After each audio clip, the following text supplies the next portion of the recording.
नमस्कार मित्रों, मैं सिद्धांत गर्ग एक बार फिर से उपस्थित हूँ आपके समक्ष तेनालीरामन जी की शिक्षाप्रद कहानियों को लेकर।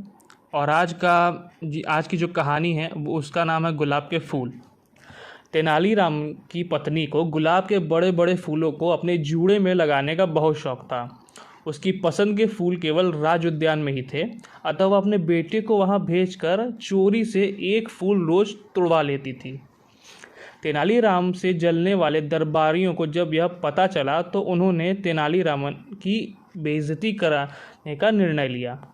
उन्होंने तेनालीराम के बेटे द्वारा फूल चोरी करने का समय नोट कर लिया। जब एक दिन सभा चल रही थी तब तेनालीरामन की मौजूदगी में एक दरबारी ने महाराज से फूल चोरी की शिकायत करते हुए बोला, महाराज, चोर इस समय आपके बगीचे में है, यदि इजाज़त हो तो उसे पकड़कर हाजिर करें। महाराज ने आज्ञा दे दी। सभी दरबारी कुछ सैनिकों को अपने साथ लेकर बगीचे में गए। उनके साथ तेनालीरामन भी थे। सैनिकों ने बगीचे को चारों ओर से घेर लिया। एक दरबारी ने तेनालीराम से कहा, चोर कोई अन्य नहीं आपका बेटा है, अब आप क्या कहते हैं? तेनालीराम ने ज़ोर से कहा, मेरे बेटे के पास अपनी बात कहने के लिए ज़ुबान है।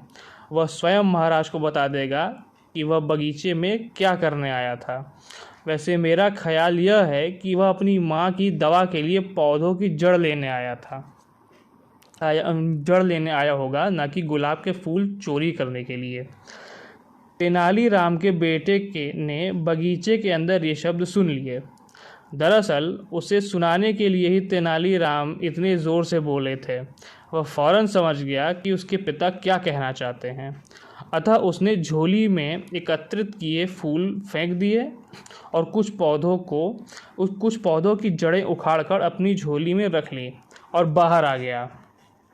फिर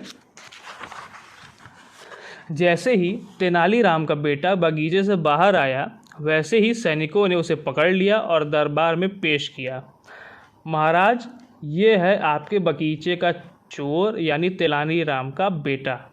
यह देखिए, अभी भी इसकी झोली में गुलाब के फूल हैं। तेनालीराम के बेटे ने अपनी झोली में से सारी जड़ें निकालकर महाराज के सामने फर्श पर डाल दी और बोला, मैं अपनी माँ की दवा के लिए पौधों की कुछ जड़ लेने आया था।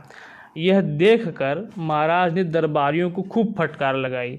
वे शर्म से सिर झुकाए खड़े सोचते रहे कि गुलाब के फूल जड़ों में कैसे बदल गए।